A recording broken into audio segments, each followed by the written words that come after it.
Telecon. Are you familiar with John Alex Wood, Scientology's official UK Twitter troll? Is he most likely being paid for his advocacy work? He's one of the very few people who publicly defend the Church of Scientology on Twitter. Oh yeah, good old John Alex Wood and his girlfriend Gemma. I actually had a run-in with them last week on Twitter.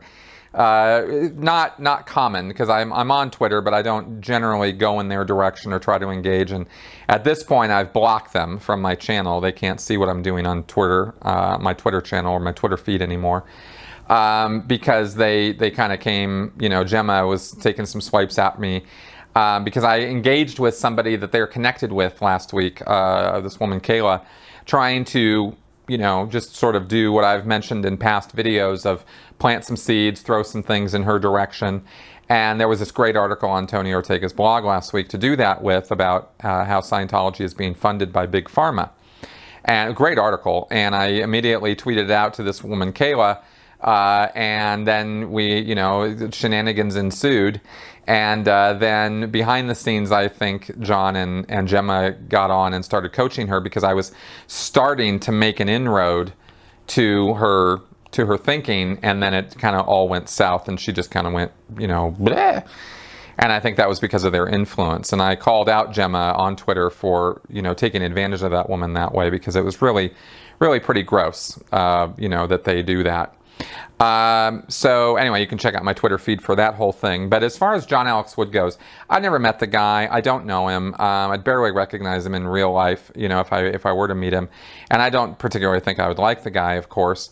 I have spoken with a couple people who interacted with him and knew him, and they didn't particularly have anything great to say about the guy. But, you know, I don't know.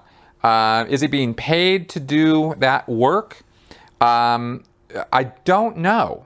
I can't actually speak to that. It's very possible. You know, it's not beyond the bounds of reason to think that OSA could be paying him. His girlfriend Gemma, who he met through a Scientology dating site that apparently is Monty Python themed, was not a Scientologist when they first hooked up, and she went from 0 to 100, man. She jumped in there, and she decided that Scientology is the shit, and she decided that she was going to get on Twitter with him and give people a hard time and you know, tweet out nasty things to people like me who are trying to simply talk truth about Scientology.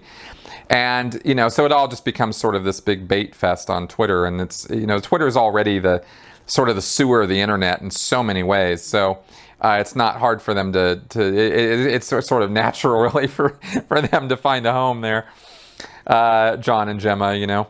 But anyway, you know, I can't really speak too much more about the guy because I've never met him. But, you know, if you think about what kind of person would you need to be in order to volunteer, and you would have to have OSA approval to do this. There's no way that any Scientologist in good standing would be able to go on Twitter or go onto YouTube or go anywhere on social media and start engaging with suppressive people like me unless they were church sanctioned to do so. So what kind of person would it take to have the initiative to get okay from the church to do that and then proceed to do it, right? That kind of answers the question of what's the guy like, right? He's he is what he is. So that's what I have to say about that.